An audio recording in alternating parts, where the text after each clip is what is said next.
How's it, everybody? Welcome. Today I just want to be showing you how to change your gear knob and the boot at the bottom on a Polo 9N3 or a Vivo, etc. Or you can even try it on the 9N. As far as I've read, you'll be able to see that my current boot is in a bad shape. I've got a little temporary silicone cover on the knob. Yeah, it's looking a bit sad at the moment. Take a look at the new knob, nice and shiny. There is quite a nifty little boot with red stitching to match the interior of a Polo GTI. Yeah, I'll have to remove the boot quite neatly. It clips up in order to retain the little cage on the inside. So you'll be able to see that if you pry it correctly with a little flat-edge screwdriver, it will be able to clip up, because these are the little tabs that you actually need to be clipping out with caution, because yeah, it's quite fragile.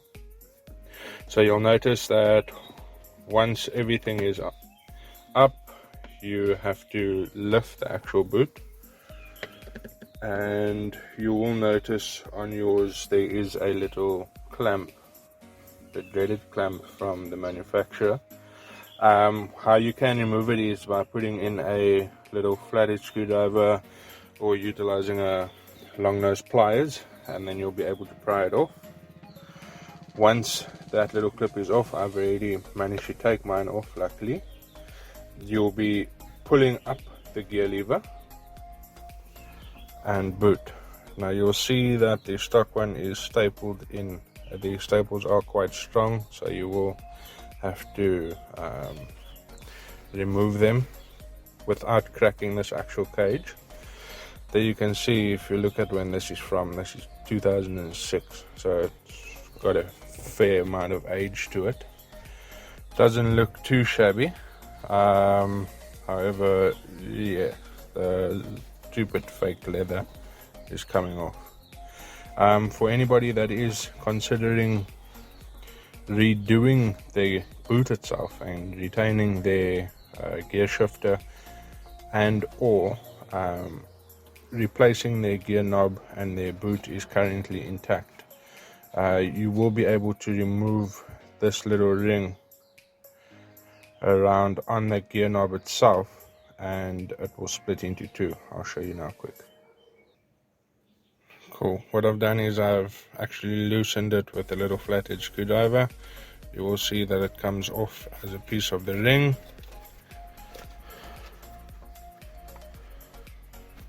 And it'll pop out like so. So you've got your boot one side, and then you've got a nice little lever on the other side. What you can do is pop back on that ring just for safekeeping. You will see that there is a line up tab on the ring itself. So yeah, as mentioned, if you want to replace your gear boot, you can buy a second-hand one, you can buy a new one off eBay, off Amazon, or you can have one made by a nice little nifty retailer if you'd like. I'll be with you shortly just to show you how to, or once I've actually removed the staples. Cool, I'm back now. You will be able to see that I've removed the gear boot itself from the actual cage. I didn't actually manage to get the staples out, or all of them. They are in quite tight. If you're more meticulous and you'd like to remove them, you can do it with the long nose pliers, or pry them open and pull them out, especially if you want to be retaining the existing boot where you see it ended up quite torn. I'll be back as soon as I start fitting this to the new knob. Cool. As you can see, I managed to fit the leather boot over the old cage. It is quite a little tight fit. However, I'm going to be gluing it, and I'll wait for it to set before actually installing it back. So I'll be back.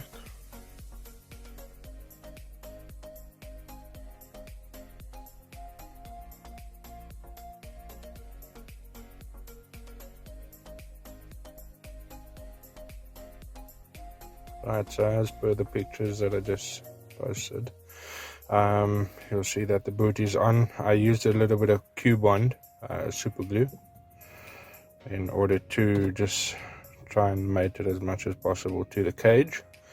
And one thing I forgot to mention was that in the actual kit they give you a little hose clamp in order to go around where VW puts their horrible little clamp that will be going straight onto the stalk itself.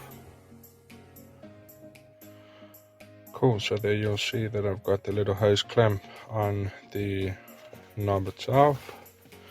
Now we'll go down and we'll actually fit the knob onto the stalk. From what I've read is that you need to push it down quite hard in order to let it clip into place. So that's what I'm going to do. There we are. So there you'll see now it is in place and ready for tightening. Just going to straighten it out slightly, make double sure that everything is facing in the correct direction. I'll be back. So now that everything is tightened, I will be clipping this back down.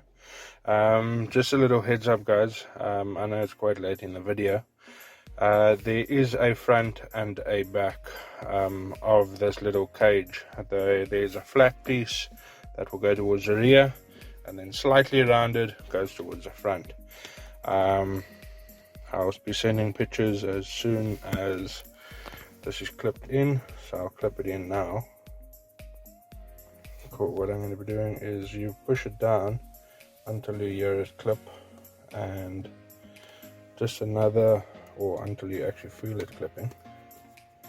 Some of them do make a nice little clicking sound, some don't.